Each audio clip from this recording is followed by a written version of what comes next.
আমি এইমাত্র আমাদের জেলার পুলিশ অধীক্ষক আইপিএস পার্থপ্রতিম দাস মহাশয়ের সঙ্গে কথা বলে এলাম। মূলত এবারকার এই শারদীয় দুর্গাপুজোকে সামনে রেখে এই শহরে এবং উত্তর করিমগঞ্জ বিধানসভা সমষ্টি অনেক রাজনৈতিক নেতা, অনেক সামাজিক কর্মকর্তা, অনেক রাজনৈতিক কর্মকর্তারা মিলে শুভেচ্ছা বার্তা দিয়ে নিজেরা বিভিন্ন ব্যানার হোর্ডিং লাগিয়েছিলেন। আমিও তার মধ্যে একজন আছি। কিন্তু সম্পূর্ণ অপ্রত্যাশিত একটা ঘটনা, অনাপেক্ষিত, অনাকাঙ্ক্ষিত, আজ থেকে দুদিন পূর্বে সেটা ঘটে। এটা আমাদের চোখে আসে গতকালকে শ্রীভূমি রামকৃষ্ণ মিশনের সম্মুখস্থ প্রাঙ্গণে, যেখানে আমার একটা হোর্ডিং লাগানো আছে, আর ঠিক তার পাশেই কংগ্রেস কর্মকর্তা জাকারিয়া আহমেদের একটা হোর্ডিং লাগানো ছিল। আমি লাগানোর বেশ কয়েকদিন পর উনি লাগিয়েছিলেন এবং প্রায় পাশাপাশি ছিল। মধ্যে কংগ্রেসের সহসভাপতি বিশ্বজিৎ ঘোষ মহাশয়, ওনারও একটা ব্যানার আছে। তো গতকালকে সকালবেলা সেটা চোখে পড়ে যে জাকারিয়া আহমেদের ওই হোর্ডিংটা, ওনার মুখমণ্ডলের যে প্রতিচ্ছবি যেখানে, ওটা কে বা কাহারা ওটা কেটে নিয়েছে, ওই হোর্ডিংটা বিনষ্ট হয়েছে। এবং পরবর্তীতে দেখলাম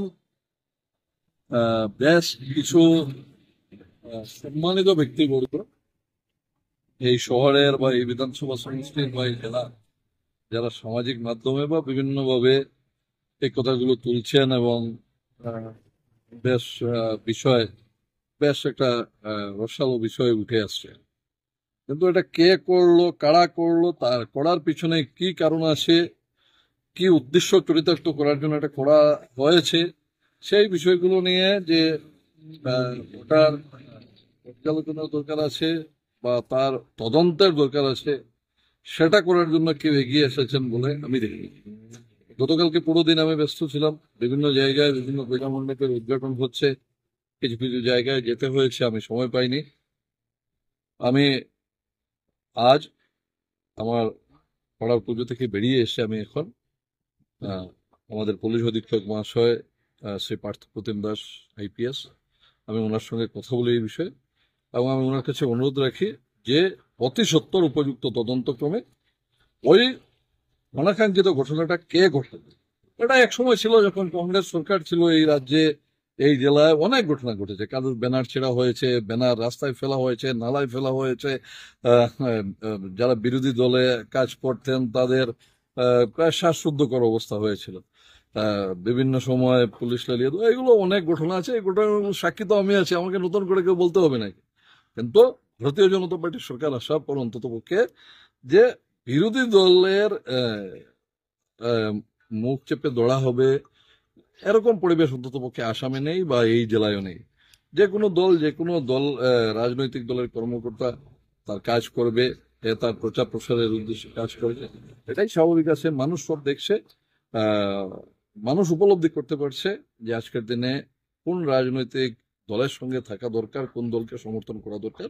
রাজনৈতিক উদ্দেশ্য যেই থাক, আমি আজকের দিনে অন্তত পুজো চলছে, রাজনৈতিক কথা বলতে যাব না, শুধু এটাই বলবো যে এই অনাকাঙ্ক্ষিত ঘটনা যারা ঘটিয়েছে উপযুক্ত তদন্তক্রমে সেটা বেরিয়ে আসা দরকার, এবং যারা ঘটিয়েছে তাদের নাম সকলের সামনে আসা দরকার আছে।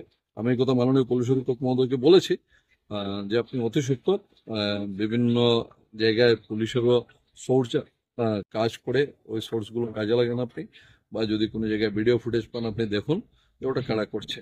অন্ততপক্ষে দুধকা দুধ পানিকে পানি হওয়া দরকার আছে। বলছেন অনেকে অনেক কথাই বলছেন যে ওটা কিভাবে হয়েছে, কি হয়েছে।